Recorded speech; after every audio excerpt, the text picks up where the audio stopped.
Hi, I'm Elizabeth Sherwin, and today I'm doing an interview with Joan Taylor. Pat Kimber is joining me as well in the interview, so you'll be hearing her voice with me. Joan Taylor grew up in Cayuga, was born in Rochester, and currently lives on Route 90. Her father had a grocery store in Cayuga, and by Lake Street. It's now an apartment building. It's a green building. She talks on her memories of going to school at this brick school in Cayuga on the road where the post office is, and what it was like going to school there and during World War II and riding the train from Cayuga to Seneca Falls. And her father's, like I said, her father's grocery store and her memories working there. And other fun memories, so enjoy my interview with Joan Taylor.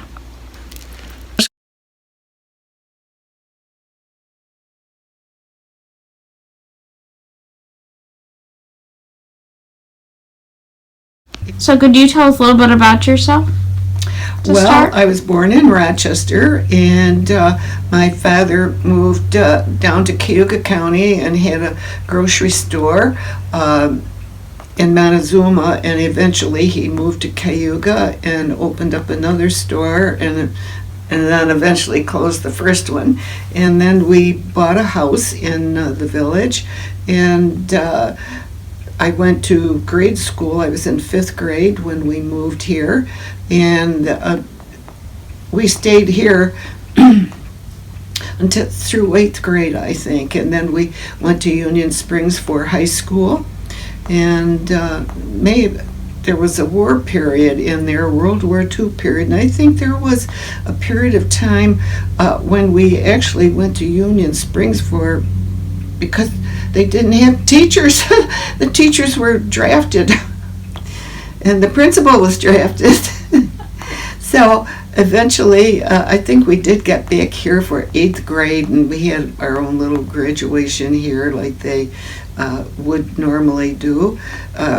Wartime, I think, maybe was over, and the teachers were more available at that point.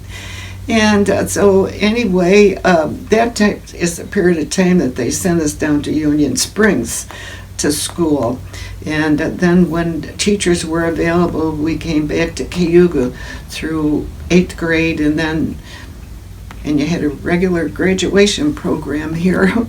And then for 9th grade, we went back down for high school. Prof. Smith, Andrew Smith, everybody, if you're old enough, you knew Mr. Smith, and one of the old-fashioned principals. You got called to the principal's office, you really got to see the principal.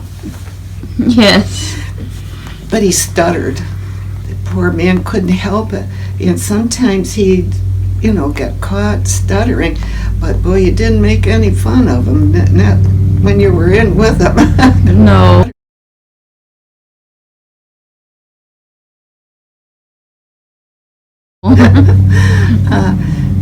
So anyway, I graduated from Union Springs in 1948.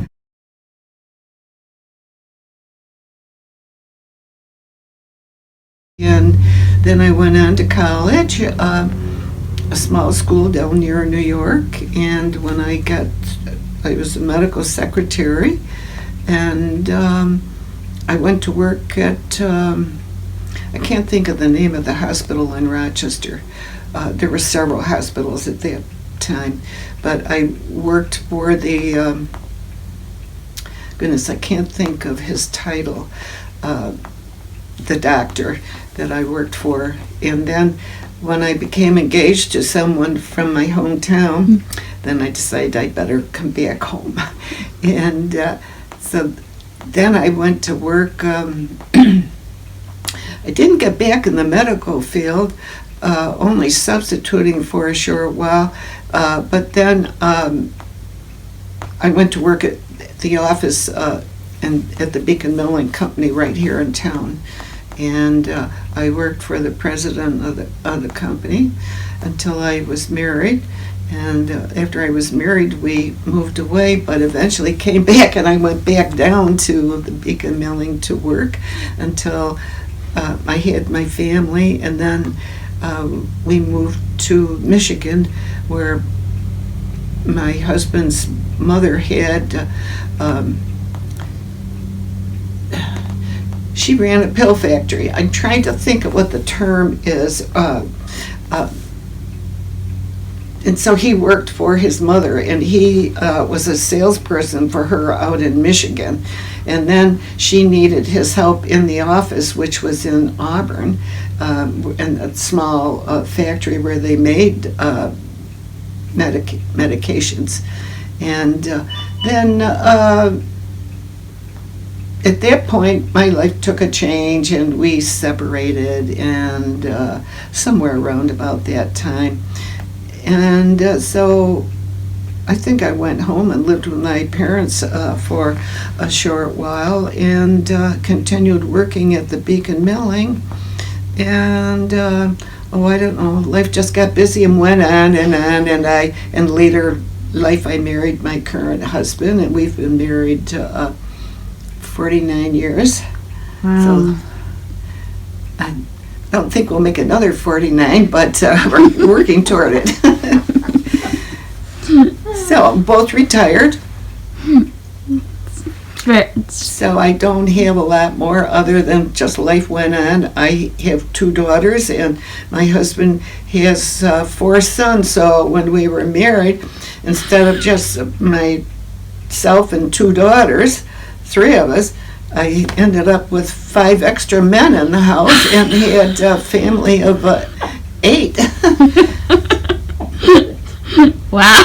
Yes, the cooking was a little problem. Well, it wasn't so much the cooking as the quantity, because I never knew young men would eat so much food. Yeah, no, they do eat a lot. Yes, they do. I have a lot of cousins that are in their teens right now, and that's when they start. Yeah, and I'm just not. Where do you put it? Okay. My husband, he eats the normal amount.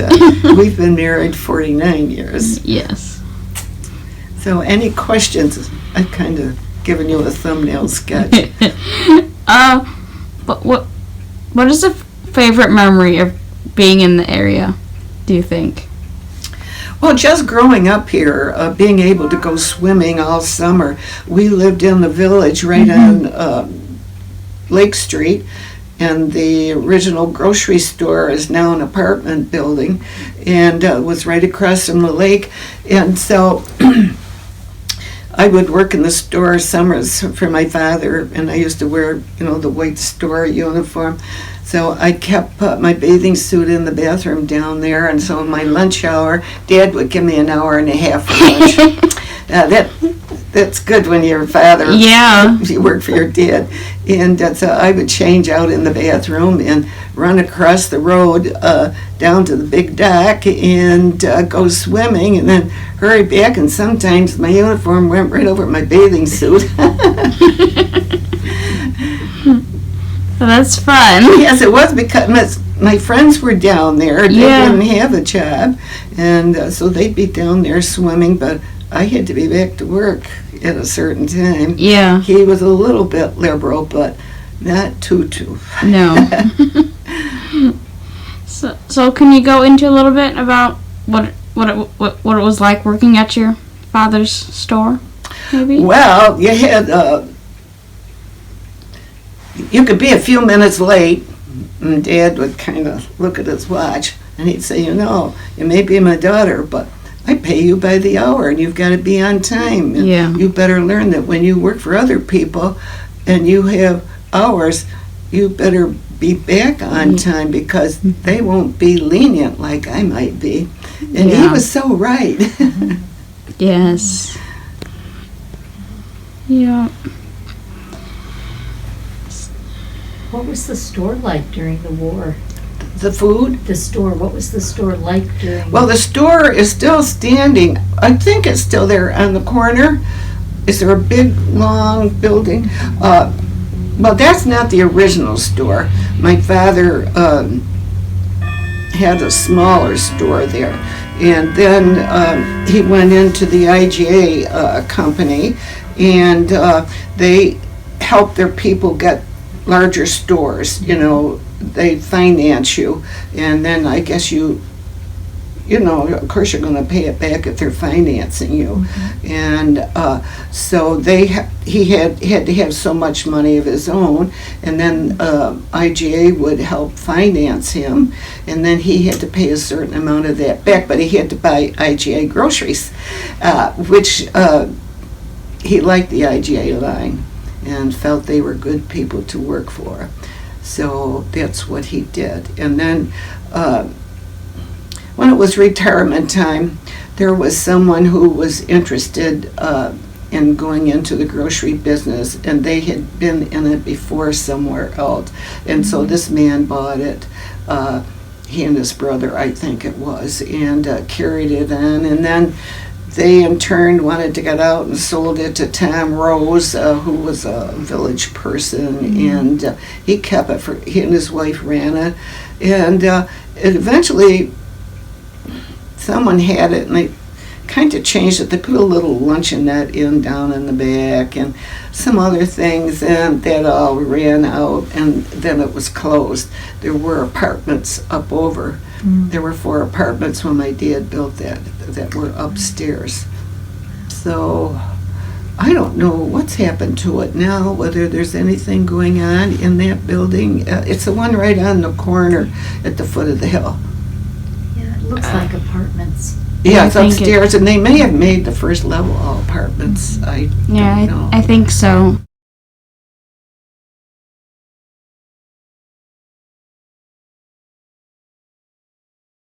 Do you live in the village? I don't. I live right outside of the village. I live on Crossroad. Oh, okay. There's, the Apple station is. I go there. I live on that road. Just you go over the bridge that goes over the creek, and I'm on that side. Yeah, we were there just recently. Got our order of apples. They're always very good. Busy place. Yes. Yeah. I did go to school in Union Springs, so that's where I went to high school. So. We lived on Lake Street. Let me see. You know where the garage is across the street? I say on the other side of Lake Street. You know where the grocery store was? Yes. And you come up just a little bit, and there was a garage there that went down through to the lower road level. Yeah. Well, that store in the corner, or was the store, many years ago. So, the second store my father had here, the first one was across the road, but that's where the store is now, but I don't know if it's open. And then the post office was just up the street on the lakeside there, and that building goes down to the lower level. And then we lived like 3 or 4 houses up the street on Lake Street. So I've lived here since I was, I think, 10, 11 years old. Went to the brick school for 5th grade on, and then down to the high school, and graduated from down there and went on to college. And yes. What was that school like? The brick school? It was a nice building, 4 rooms. Now you went in and you were in a little main entrance, and the restrooms were out there off this entryway. And then the rooms, and they had wooden floors, the old-fashioned oiled wooden floors, and there was no kitchen, but in later years, Charlotte Nichols, who lived right across the street, they got Charlotte. There were children who came in from the country at that point, some, and they opened up a little kitchen, and Charlotte did, and she'd make like homemade soup and sandwiches, and then it got bigger and better, and then the school started doing a kitchen, and then they would make the food and bring it down to the Cayuga school. Yeah, they had a truck, and whoever worked for the school system as a handyman. He used to have the school truck, and he'd pick the food up, and it was all packed up in carrying cases to keep the food warm and all. And Charlotte started all of this. Okay. Yeah, and they had good food. It started simple, like soup and sandwiches. And then the next thing you know, Charlotte was a wonderful cook. She's making extra little dishes, maybe desserts or salads or something. And then she got into a menu where they could order their lunches. She really worked it up and did that for the high school also. Wow. Yeah, so that they were eating very good food. Charlotte was a marvelous cook. And she had hired help in the kitchen to help her. She couldn't do it all alone. So we grew from a little country, more or less country school, to a more modern, efficient school. There were 4 rooms, you said, 4 classrooms? Yes, yeah. And all those students' grades? Well, at first it was because it was wartime, and the man who was the principal, he was drafted. It really was in the midst of the war because, they normally didn't draft teachers, but they were short of educated men to do some of the teaching for them. So they drafted Ron Ives. And then he came back. During the wartime, he was released because he was a teacher and needed. They released him from I think it was the Army, and he came back into the school system and worked.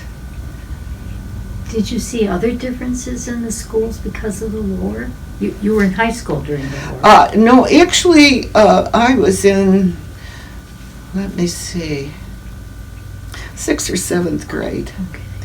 And instead of sending us down to Union Springs to the big school, which they normally did, Ron Ives, who they brought him back from the war, and he taught the 6th and 7th graders that had to, they couldn't add on to the school. There wasn't, building materials were very difficult to get, and the school didn't have the money to be adding on at that point, and so everybody just stayed kind of put. It was a very different time growing up. Yeah. Yes.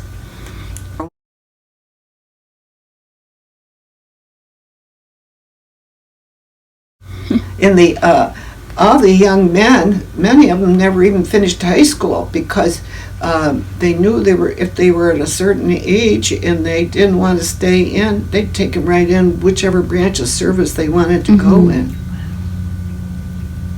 Yeah. So the girls were without a lot of young men for boyfriends around at that time. Yeah, that was one thing that the girls noticed, because the boys would go off and enlist too. Yeah.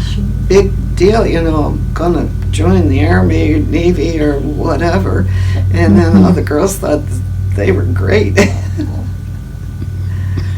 And another thing, the trains used to come through with all of the young men that had enlisted and were being taken over to Sampson Air Force Base, and the troop trains, they called them, and they would have to go slow through the village or stop if there were certain things going on that they couldn't be crossing a railroad track at a certain time. They were notified from the train company at times when they couldn't, they'd have to hold up the freight trains or hold up the, what did I call them, troop trains. But the girls, all the young girls at lunchtime would go down by the railroad track, and when the trains would go through with all these kids who joined up, they were probably 17, 18, 19 kids, and you think, oh God, they're going off to war, and they eventually made it. And they went around and out and about and over to Sampson. Wow. Sampson had a big Air Force base. First it was a naval station, and then it became an air station, and it was really built up over there. A lot of people stayed in the area, too, that were here because of that. Yeah.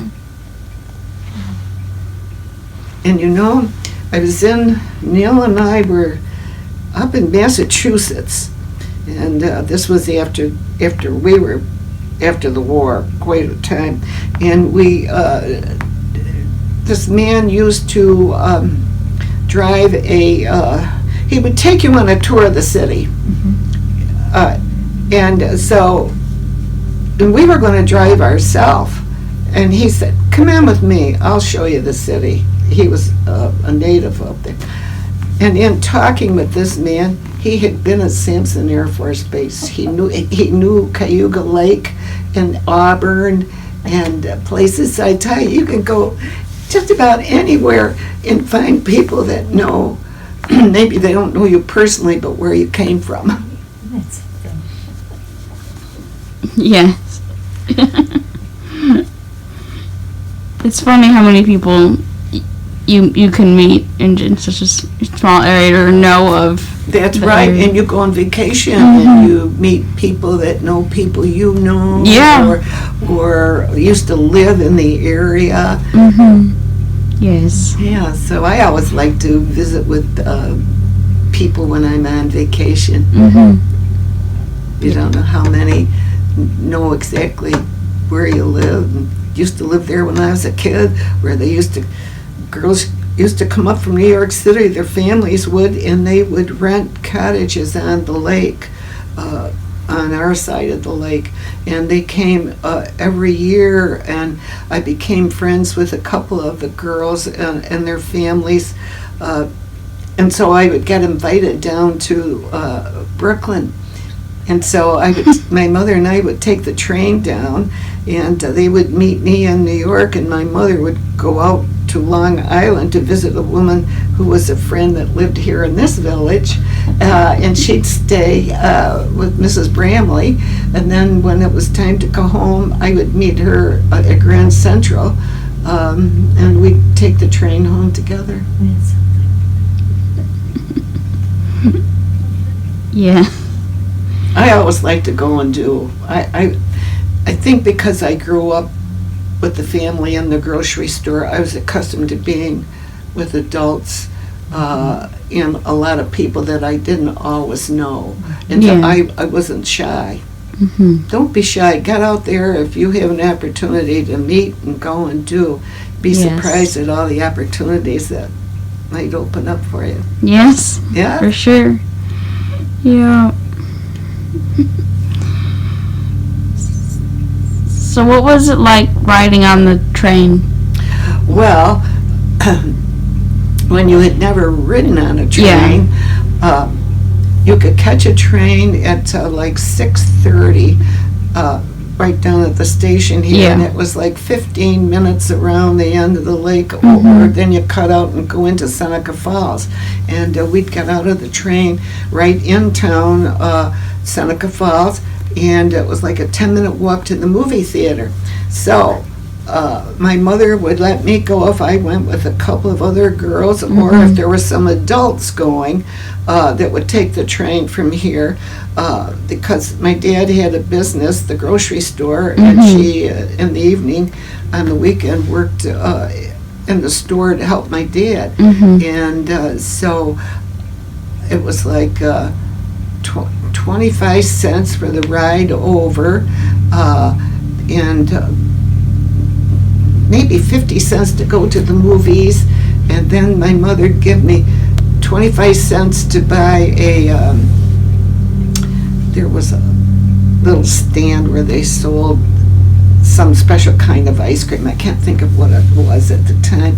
So, we'd stop after the movies and get our ice cream and eat it on the way to the back to the train, and my mother would when they crossed the railroad track, they always sounded the whistle Yeah. on the train. And so when she'd hear the whistle, she'd know we were just a little out of the village. They would do that, and so she'd know that I'd be coming into the village in 10 minutes and knew that I'd be home in 5 or 10 minutes.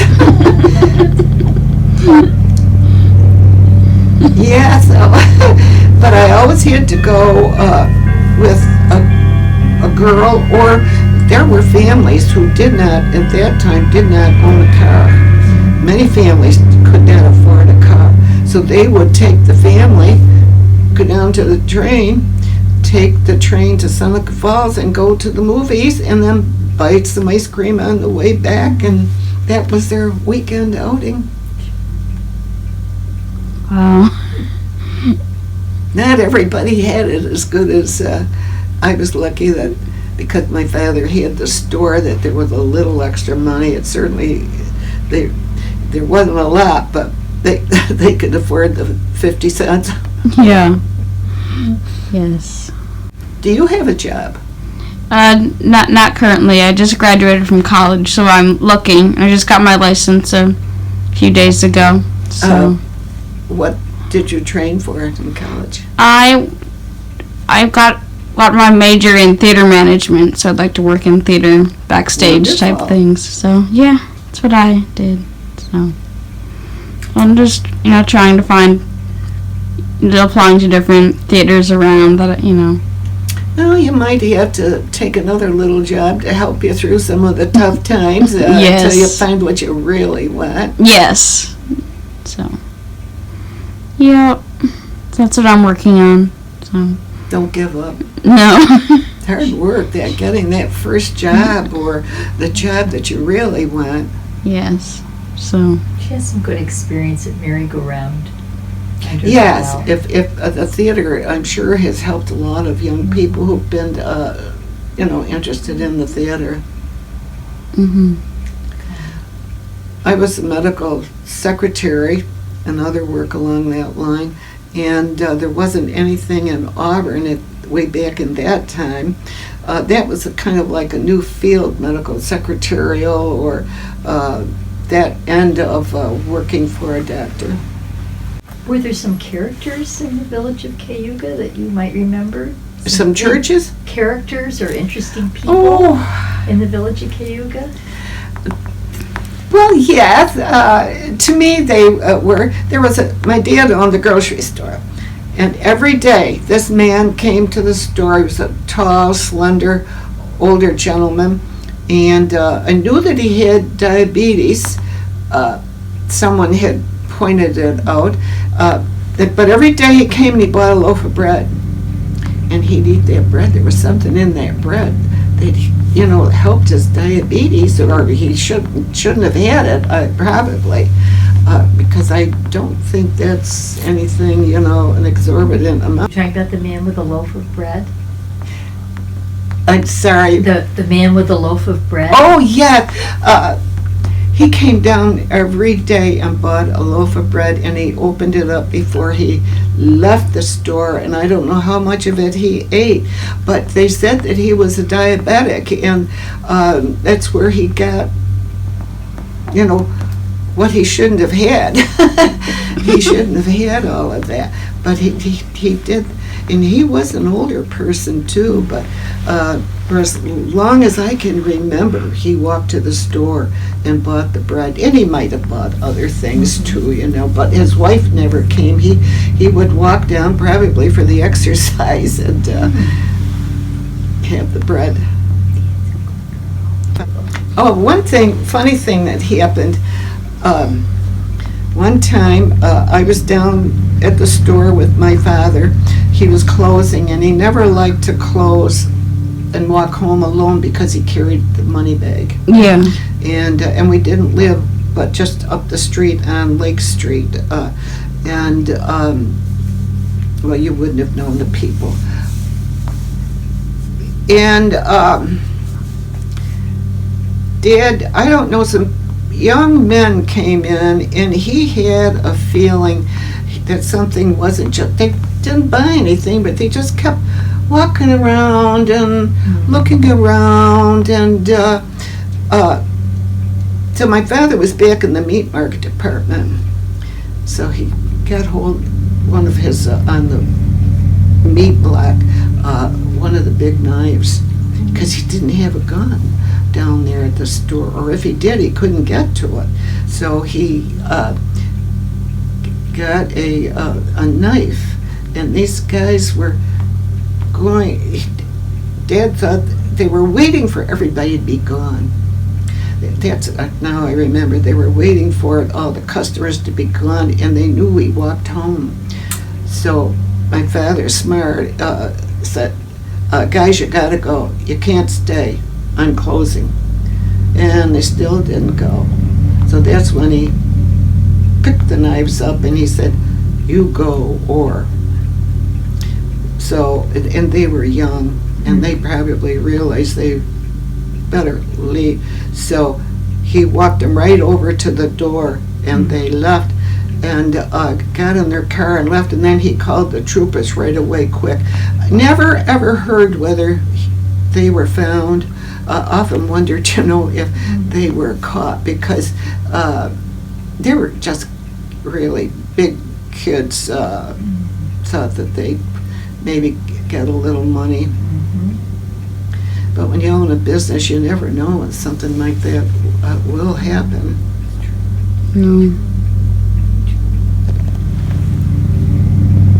But good he thought about getting that knife just to be safe, Yes, he did. He thought, he didn't have a gun there, or if he did have one, it wasn't out where he could get it. So he was back by the meat market, and he stayed back there with the gun in here, knife in hand, and so that they could see it.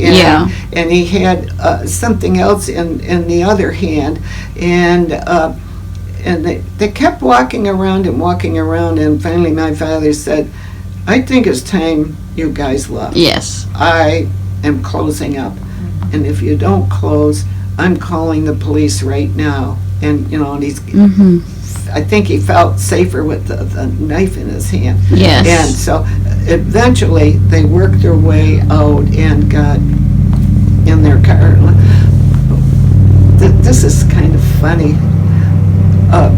I used to go down and walk back up from the store with my dad, and we lived right on Lake Street, up the next block up on Lake Street.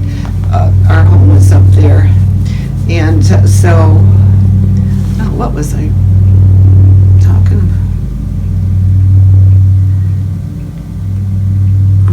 about? The store hadn't quite closed, and in Cayuga there's Lake Street, but the big hill, the main hill, a truckload of Indians came down. They lost their brakes.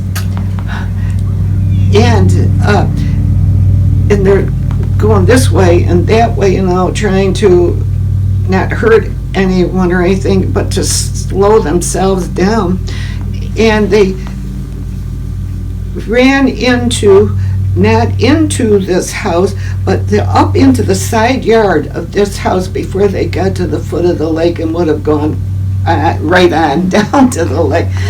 And it was a truckload of Indians.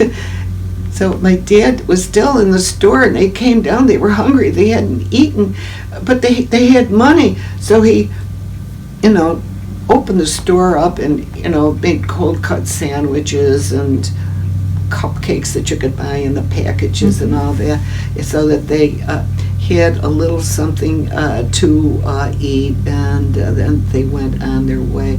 I almost forgot about that. Must have been so frightening for them. Yes, it must have been. Yep, and they came down the big hill, and you went across the Lake Street, and then there was a road down to the lake, and the lady had a house right on the side of this little side road that went down to the old train station, whatever. And they ended up right in her house, and she's sitting in her rocking chair by the window, and they were right up next to the chair that she was sitting in. She was the one lucky lady. Boy, I can see. An older lady. She lived there alone. Wow. Scary. Mrs. Lytle. What's her name? Lytle, Lytle, I think. And she had a son, Bob. Did you happen to This know? past summer, it would have been her grandson, I believe, who was visiting us for the entire summer and helped out at the museum. Where was that? At the museum in Union Springs. Bob Lytle. If you ever see him, ask him if his mother ever grew up in Cayuga. They did. They lived in Cayuga. Oh my God. It's his grandmother. What do you do? If you ever see him again, We email, so I will Oh. send him an email tonight. tell him my first name is Joan. He wouldn't know Taylor, but Emery. My father had the grocery store near where a Mrs. Lytle and her son Bob lived. Okay. He might remember my dad having the store. I will do that. Yes. It's something. It's a small world sometimes Yes. when you get out talking with other people. It is. Yes. Yeah. He will enjoy that story. Yes, he will. Yeah, and he might remember that. I don't know if he was still home, but I'm positive his mother, I think his mother was still in the house when that Well, happened. this would be her grandson that Oh, was here. he may have heard the story. Maybe. But that's one that you could hardly forget passing down. True. Yes.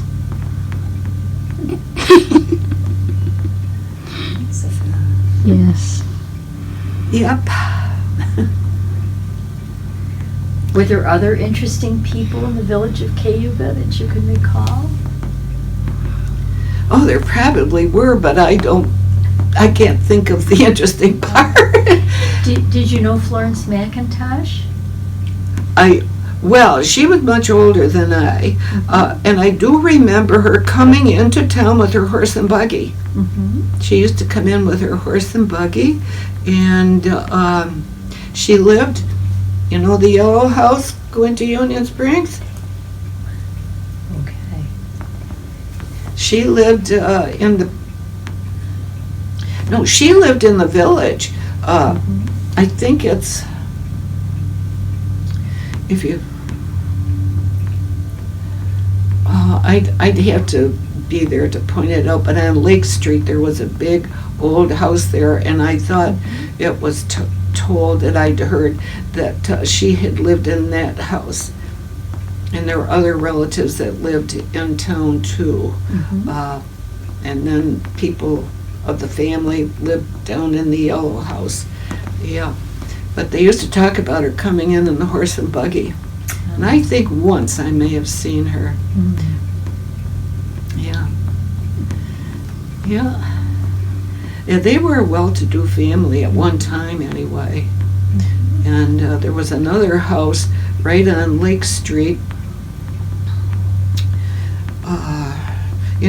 Where you would turn to go up to the post office?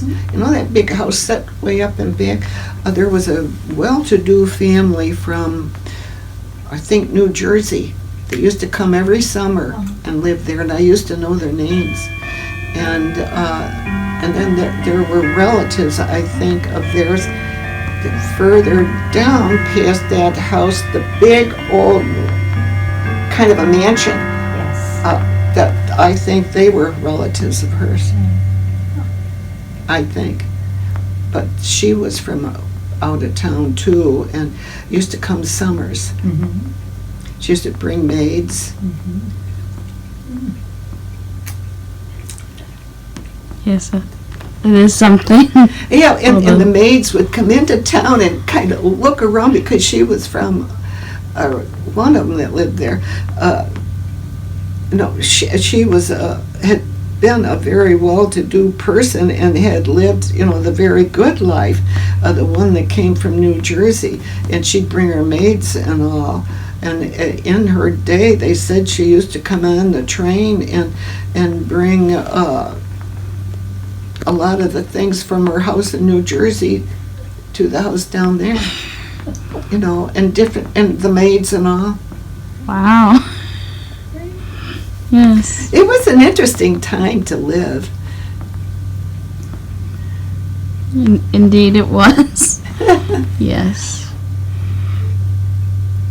Are there any other special family memories that you think that you could share at all, or?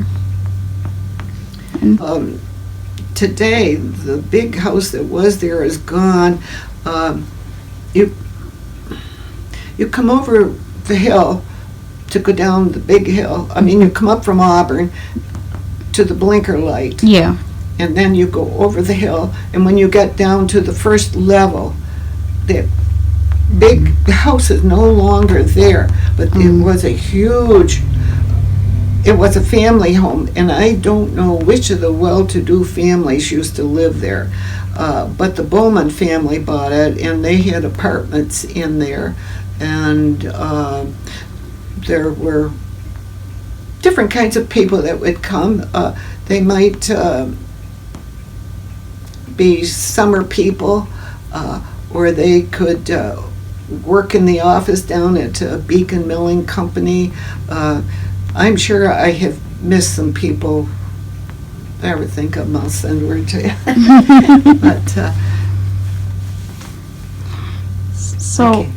what was it like working? Can you go into a little bit about the Beacon Mill Company and what it was like working there? Well, they used to. My father had the grocery store, and they had 2 shifts. And the men on the way home from the second shift would stop in and pick up things that, their wives maybe had forgotten during the day. But they had trains come in to the Beacon Milling that took a lot of the feed to New York or sent it across the country where it was shipped to Europe for people who had poultry farms. They were very well known before other people got into the animal food industry. And so that's why the trains, we had a house right on Lake Street, and at night, especially in the summer when your windows are open, I used to hear the trains come in because, we're up here on Lake Street, and down here are the tracks, and they're pulling in and out, shifting to get them lined up to pick up the food down at the Beacon Milling, be in line for certain cars that's going to go cross country and all that. And so that went on for a good many years. They were there until more people got into the poultry food industry, and bigger people like Agway and that, who were much larger and more money back at them, could do it or make it closer to where it's going to go too. Wow. They employed a lot of people in their office. They had a big office down there, and they employed a lot of men too in the factory. Actually, half of Cayuga or more worked there, and once it closed, a lot of those people moved or had to move, couldn't afford owning a home, in town and paying taxes, or maybe higher taxes than they would have paid out.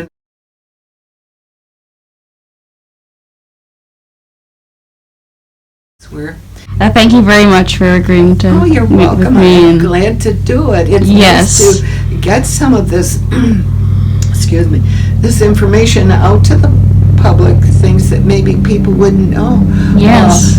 They employed most of the men that lived in the village of Cayuga because they had the 2 shifts. Yeah. And once they closed one of those shifts, it made a lot of change in the village. There were people who could no longer live there to pay the extra money it cost to live in town when we're living out